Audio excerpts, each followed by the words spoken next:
I put this ring on the 14th of June, 1963, and it hasn't been off my hand since.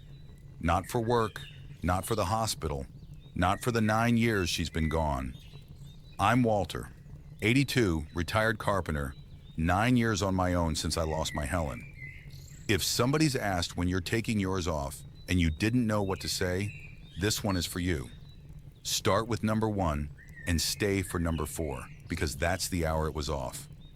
Number 1, 45 years of carpentry and it never came off. That's the first thing, and it's the one people find hardest to believe.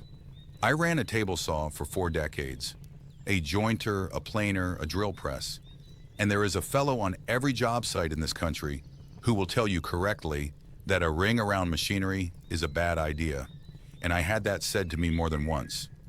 There was a man named Ed Thibodeau who said it to me in about 1974. Good man, knew his trade. He said, "Walter, that thing will take your finger off one day," and he was right that it could. I told Helen about it that evening at the supper table, and she looked at me for a moment and she said, "Well, take it off then." That was all. No argument. She'd have handed it to me in a paper bag and never mentioned it again, because she was not a woman who made a fuss about things she'd already decided were mine to settle. And I found that I didn't want to. Not out of sentiment. I'd have told you at 30 that I hadn't got any.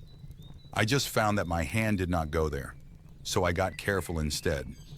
Learned to keep that hand a certain way at the saw, and I've all 10 fingers at 82, so we'll call it a draw between me and Ed. If you're walking this road alone, subscribe, so you don't have to walk it alone. All right, number two. About a year and a half after the funeral, a woman I've known for 30 years asked me when I was planning to take it off. She meant well. I want to say that plainly at the start, because everything I'm about to say could sound hard on her, and she doesn't deserve it. It was after a service at the Congregational Church in town.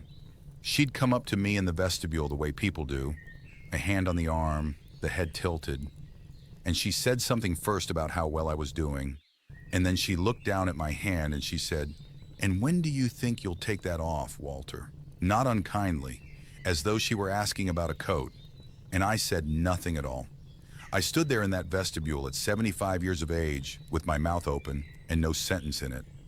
And eventually I said something about the weather and went out to the truck. I sat in that truck in the church lot for about 10 minutes, because here's what had happened. And it took me until that evening to work out what it was. She wasn't asking about a ring. She was telling me there's a schedule. That's the thing underneath every version of that question, and it doesn't matter how gently it's put. There's an expected timetable, and I was apparently coming up on some part of it, and a person who cared about me had noticed I was behind. That's what winded me, not the question, the calendar underneath it. And I've thought about what I should have said for 9 years, and I've got it now, and it's too late to say it to her because she died in 2021. What I'd say is this: the ring isn't a stage of grief. It's a fact about my life. I was married to a woman for 54 years. That's not something I'm getting over. It's something that happened, and it's still the largest thing that ever happened to me, and it will be true on the day I die, whether or not there's a piece of gold on my hand. The ring doesn't say I'm still waiting for her. It says I was married to her. Those are entirely different statements, and people run them together constantly. Now I'd say a thing to the well-meaning, and there are a great many of you, and you're not the enemy. Don't ask, that's all. If an old man's still wearing it at 9 years, he's thought about it a good deal more than you have. And there is no version of that question that arrives as anything other than a nudge. If you want to say something about it, say you remember her. Use her name. That's the thing he actually wants, and nobody offers it because everybody's afraid it'll upset him. He's upset already. He'd like some company in it. And I'd say one more thing to the widowers and widows, because I've had letters about this since I started talking here. You do not owe anybody an answer to that question. I spent a good while feeling that I did, that if somebody raised it, I was obliged to produce a reason, and that if I couldn't produce a good one, then perhaps they had a point. I don't think that anymore. A man's hand is his own business. If somebody asks, you can say, "I like it where it is," and change the subject, and there's no rudeness in it whatever. The reason I've made a whole talk about my reasons is that people write and ask me. It isn't because I think the reasons are owed. Wear it, don't wear it, put it on a chain, put it in a drawer for 6 months and take it out again. I know a woman who wore hers for 4 years and then stopped, and I know a man who took his off within the month and has never given it another thought, and there's nothing wrong with either of them. The only version that troubles me is the one where somebody takes it off because they were made to feel behind schedule. That's not a decision. That's a person being managed. And it's about the only thing on this subject I'd argue with anybody about. Before the next one, tell me in the comments whether you still wear yours and how long it's been. Just that. I have a feeling that's going to be a remarkable thing to read down, and I think a good many of you are going to be glad to see how much company you've got. I read every single comment, and I answer as many as these old hands allow. And if this is helping you, that thumbs up tells YouTube to show it to somebody else who needed to hear it tonight. There's a second version of that vestibule conversation that I want to name because it's gentler and it does more damage. It's the one where nobody says anything at all, and you can see them not saying it. I've had that more times than I've had the direct question. Somebody's eye goes to my hand and comes back up, and there's a small adjustment in their face. Nothing you could point to, nothing you could object to without sounding mad. And you know precisely what's just gone through their head. And a man can't answer that. There's nothing to answer. You can't defend yourself against an expression. What I've found over the years is that it stops if you say the thing first, not defensively. I'll mention my wife in the ordinary course of a conversation. She'd have liked this, or she used to say such and such about that. The way any married man mentions his wife over a cup of coffee. And that settles the whole business inside of about 10 seconds. Because what they were doing with their face was trying to work out whether I'm all right and whether the subject is safe. Say her name easily, and you've told them both. She's dead, I'm all right, and you may mention her. It took me about 5 years to work that out, and it's improved a good many conversations since. That's the thing I most wish somebody had told me at 74. The silence around it isn't unkindness. It's people who don't know what's allowed and are waiting for you to tell them. You're the only one in the room who can. Number 3, the ring is how the other ones find me. This is the part I never expected, and it's the reason the ring has turned out to be useful rather than only meaningful. There's a man at the diner in town. I'm there every Saturday morning, have been for years. And about 4 years ago, he sat down at the counter 2 stools along, and we got talking about nothing much. The road, the plow, whatever it was. And at some point he looked at my hand, and then he looked at his own, and he said, "How long?" 2 words. That's the entire exchange. I said 7 years because it was 7 then. He said 4. And we sat there and drank our coffee. I've had some version of that happen perhaps a dozen times since Helen died. A woman at the hardware store, a fellow at the transfer station, somebody in a waiting room. It's always the same. They see the ring on a man of my age who is plainly on his own, and if you've been in this a while, you can tell. There's something about how a man of 80 shops for one, and they know. And here's why it matters more than it sounds like it should. Nobody has to explain anything. That's the whole of it. There's no working up to it. No, is your wife still with us? No watching somebody's face change when you tell them. The ring has already said it. What's left is 2 people who both know, and neither of them has to do the difficult part. Marie, she was married to a friend of mine named Bob, and I have lunch with her once a month and have done for years. Marie says the same about hers. She says it's the only thing about being a widow that's convenient, and she said it with a face on that made me laugh, which is a thing she can still do. Now, I want to be careful because I've made this sound like a club, and it isn't quite. Most of those dozen conversations went nowhere. The man at the diner is not a friend of mine. I still don't know his surname.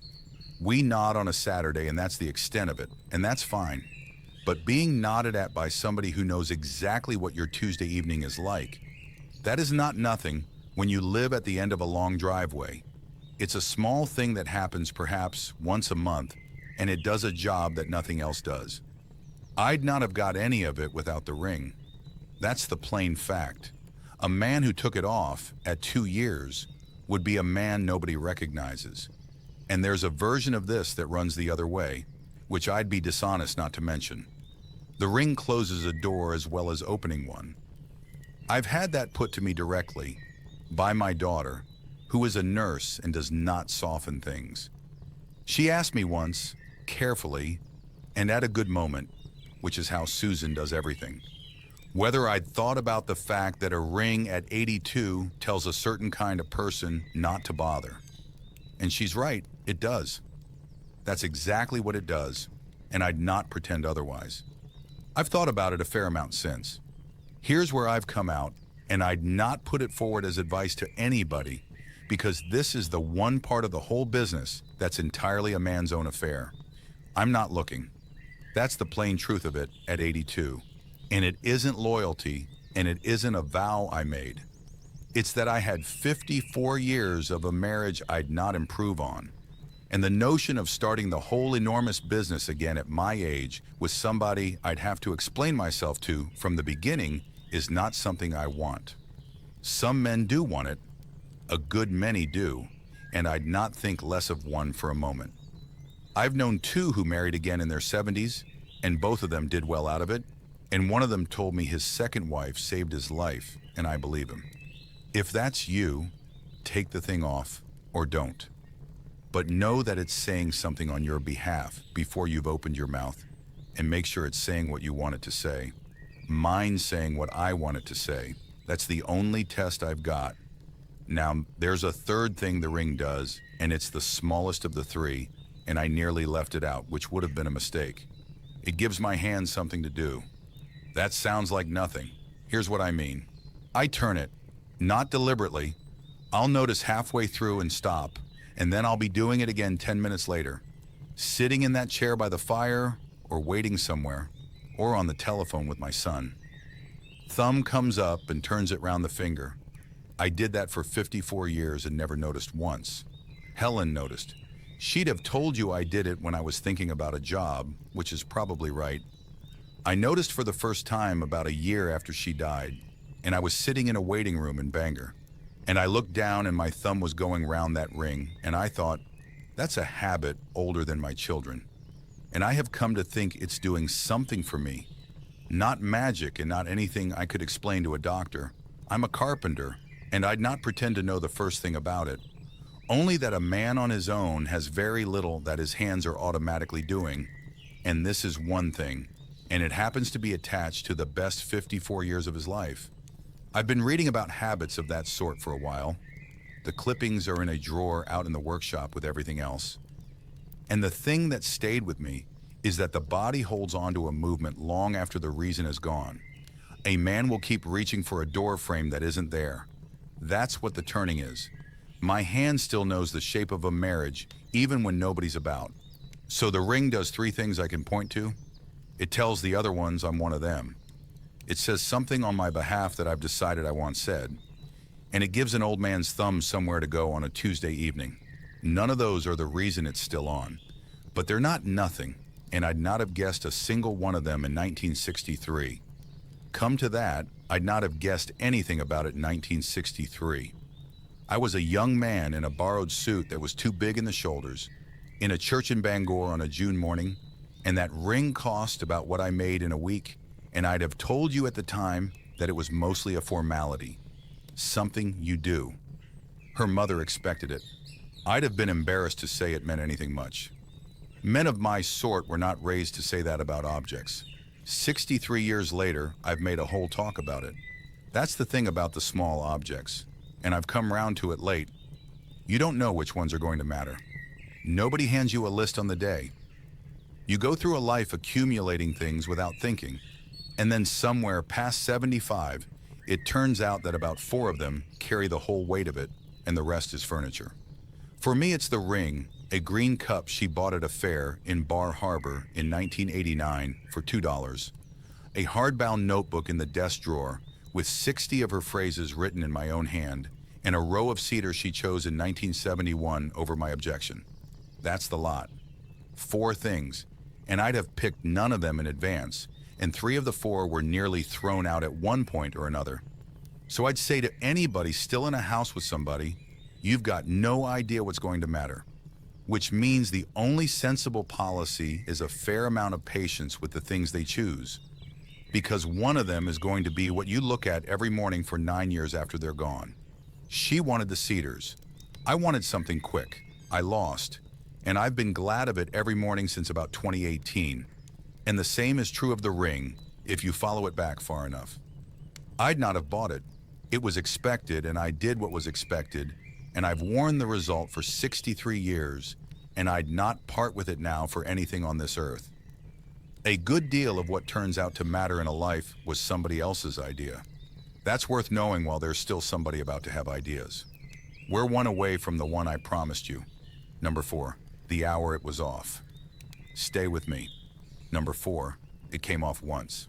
For about an hour, on a Tuesday evening in the 3rd winter, and I have not told anybody about it until tonight. The 3rd year was the worst of the 9. I've said that before on this channel, and I'll say it again because it surprises people who assume the 1st year is the hardest. It isn't. In the 1st year, everybody's watching. By the 3rd, they've all gone back to their lives quite properly, and you're on your own with it for the first time. And somewhere in that 3rd winter, I got into a stretch where the ring started to feel like a lie. That's the honest word for it, and I'd not use a softer one. I'd look at my hand and think, you're not married. She's been dead 2.5 years. You are a single man wearing a wedding ring, and every person who sees it is being told something that isn't true anymore. That thought got hold of me over about a fortnight, and it would not let go. So on a Tuesday evening in February, I sat down at that kitchen table and I took it off. It's harder than you'd think. It doesn't want to come. 50-some years and a knuckle that isn't what it was. I had to work at it, and I got it over and set it down on the table in front of me. And then I sat there and looked at it for the better part of an hour. 2 things happened in that hour, and I've thought about both of them for 6 years. The first is what my hand looked like. There was a groove. Of course there was. I knew that in the way you know a fact, and I had never once looked at it. 54 years of a ring makes a channel in a finger. The skin's a different color underneath. The bone has accommodated it. So I sat there with a hand that did not look like an unmarried man's hand. It looked like a hand with a ring missing from it. And it came to me, quite plainly at that table, at about 8:30 in the evening, that I could not take it off. Not in the sense I'd meant. Taking it off doesn't produce a man who was never married. It produces a man with a mark where a ring used to be, which announces the whole business considerably louder than the ring ever did. You can't undo it. You can only change what you're wearing from a ring to a scar. That's the first thing, and it settled the practical question in about 4 seconds. The second thing took longer, and it's the one that matters. I sat there and I asked myself what I'd actually been trying to do, and the answer was not about a ring at all. I'd been asking permission. That's what the fortnight had been about. Some part of me wanted to know whether I was allowed to be finished, whether at 2.5 years a man is permitted to stop being a widower and go back to being just a man, and whether there was anybody who could tell him so. And I'd gone looking for the answer in the only object available. But a ring can't answer that. It's a piece of metal. It doesn't know anything about what I'm allowed. And when I understood that, I understood that the question was wrong from the start. There's no permission. Nobody issues it. There is no committee that meets and decides that Walter Brennan has done his time and may now be released. There's just a man deciding every day what he wants to carry and what he doesn't. And what I want to carry is my wife, not the grief. I'd put a good deal of that down by then, and I've put more down since. The marriage, the 54 years, the whole enormous fact of having been somebody's husband from 1963 until October of 2017. That is not a weight. That's an asset, and it's the largest one I've got. And I'm not going to walk about pretending I haven't got it because somebody in a church vestibule thinks there's a schedule. I put it back on at about 9:30 that evening. It took some doing. the knuckle again, and my hands are not what they were, and I had to run cold water on it. And I want to say honestly that I was not certain, right up until it went past that joint, that I was going to. It's been on since. 6 years this February. And I'll tell you the thing I got out of that hour that I'd want anybody to have, because it applies to a great deal more than jewelry. Do the thing you're circling. Actually do it once, deliberately in daylight, or at your own kitchen table with nobody watching. Because I'd have gone round that question for another 2 years. Every time I looked at my hand, it would have started up again. And there is nothing more exhausting than a question you keep almost asking. 1 hour with it on a table, and it was answered permanently, and it has never come up again. And that principle turned out to be the largest thing I got out of the whole third winter. So let me give you the other place it applies, because it's the one people write to me about. Her ring came back to me in a small envelope from the hospital in Bangor. There's a form and a desk and somebody's handwriting on the front, and inside it is a wedding ring and a watch and a pair of reading glasses. I put that envelope in the cedar chest at the foot of our bed, and I did not open it for 4 years. I want you to have the number, because the number is the useful part. 4 years of walking past that chest twice a day. I knew exactly which corner it was in, and every single time some small part of me registered it and moved on. And I'd not have said I was avoiding anything. I'd have told you I simply hadn't got round to it. You get round to a great many things in 4 years. That wasn't it. What I'd actually done, without ever deciding it in words, was build that envelope up into something that was going to knock me down. And when I finally opened it, it was a ring and a watch and a pair of glasses in an envelope. It was sad. I sat on the end of that bed a while, and it was not a comfortable afternoon. But it was an afternoon, and I was fine at supper, and the enormous thing I'd been walking past for 4 years came to about 90 minutes of feeling poorly, and then a man making his tea. That's the arithmetic I got wrong, and I'd guess a good many of you have got it wrong the same way. The avoiding isn't free.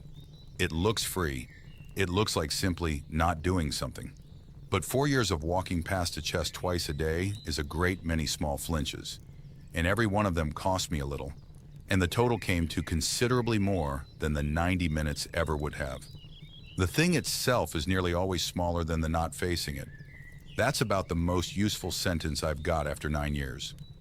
Now, this is only a carpenter's opinion, and if there's something in your house you can't face and the thought of it frightens you, that's worth talking about with somebody who knows what they're doing.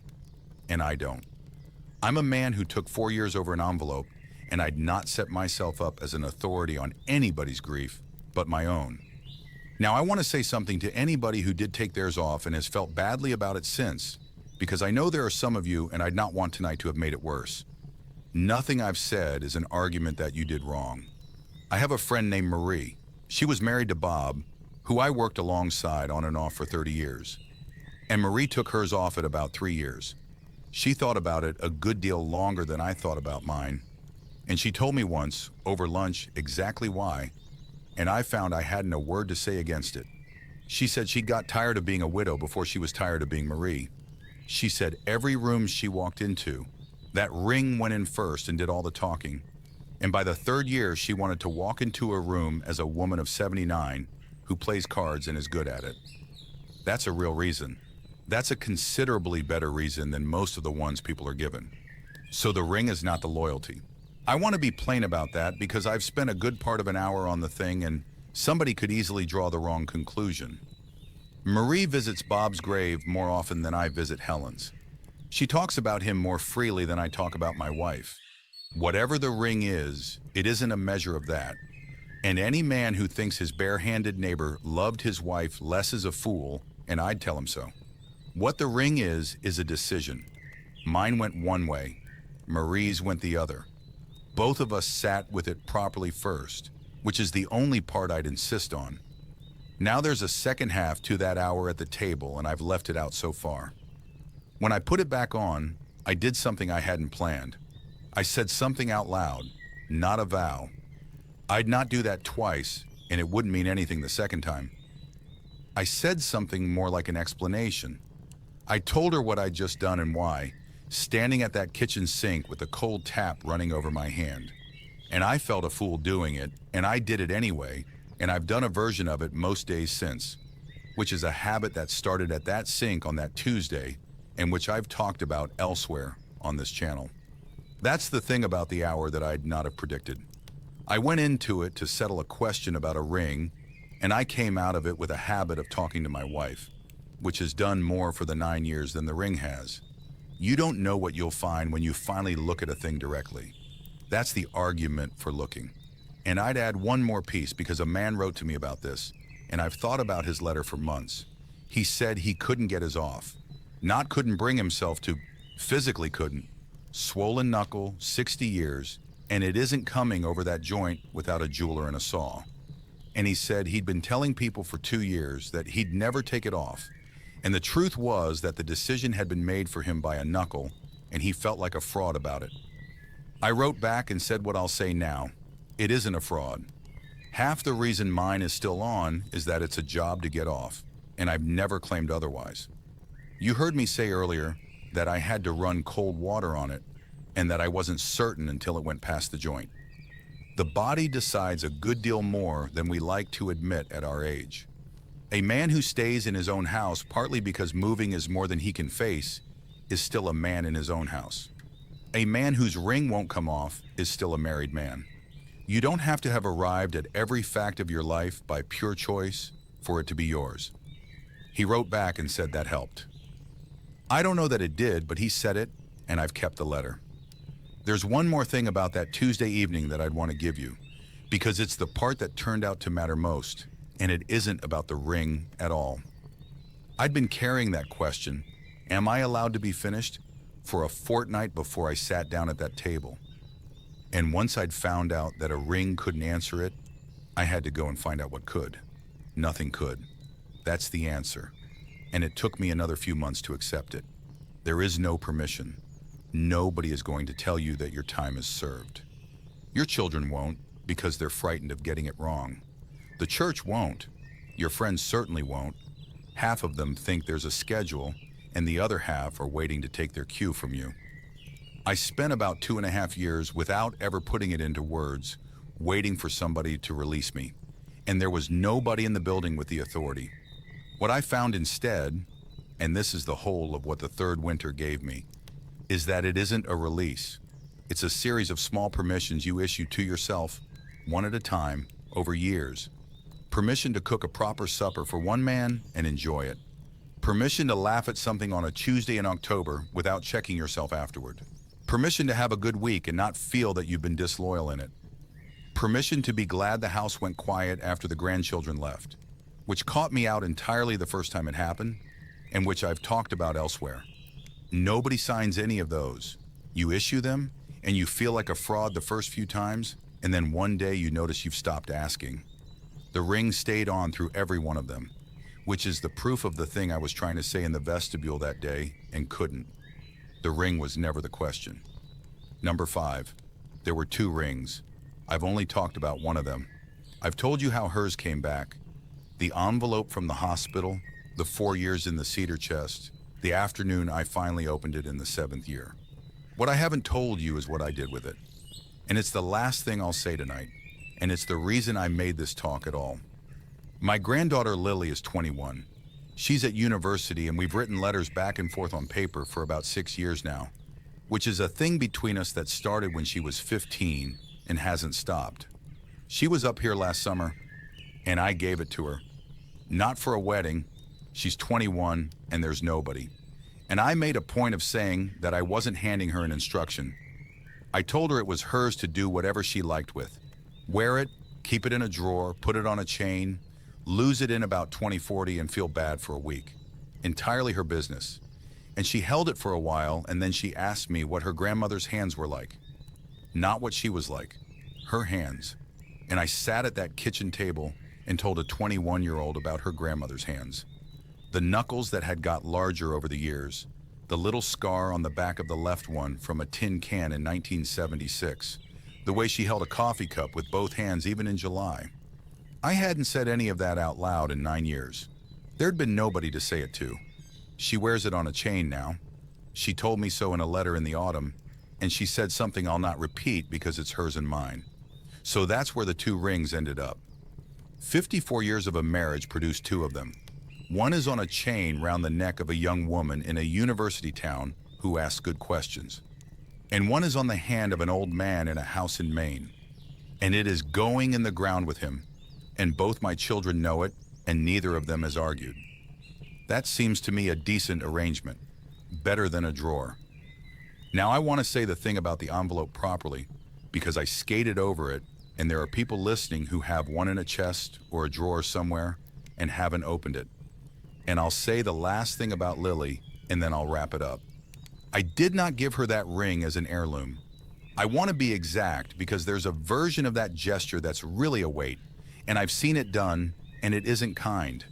An heirloom comes with a job attached. Keep this. Pass it on. Don't be the one who loses it.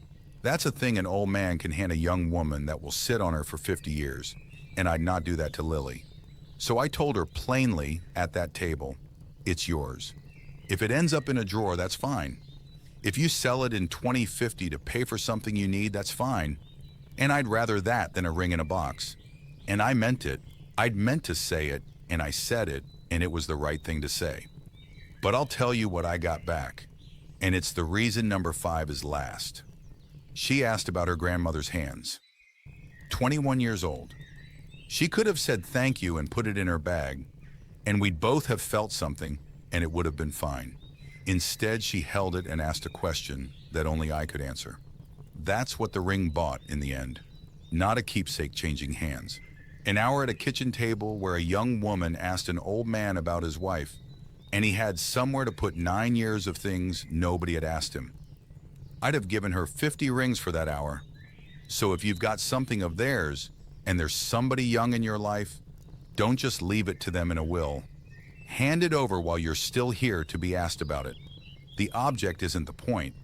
The object is an excuse for a conversation, and the conversation is the whole of what you've actually got to leave anybody. So, 5 things. 45 years of machinery, and it never came off. A woman in a vestibule who thought there was a schedule. A man at a diner counter who only had to say 2 words. An hour at a kitchen table in the 3rd winter when I found out what taking it off would actually produce. And an envelope from a hospital that sat unopened for 4 years and now hangs on a chain in a university town. I'm 82. I've had it on for 63 years. It isn't a memorial, and it isn't a statement, and it certainly isn't a man refusing to move on. I've moved on a good deal. This is a decent life I've built, and I'd not swap it for a worse one. It's just true. I was married to Helen. I still am, in every way that a man can be married to somebody who isn't here, which turns out to be more ways than I'd have guessed at 73. And if that's a thing I'm supposed to stop doing, nobody's shown me the rule. If tonight is one of the ones where the missing is the whole of it, where nothing's wrong and there's nobody to tell about a piece of cherry, then I made another talk about exactly that. About the one kind of loneliness that hasn't got a cure and why trying to cure it is the mistake. It's right there on the screen. The kettle's still warm. I'll see you there.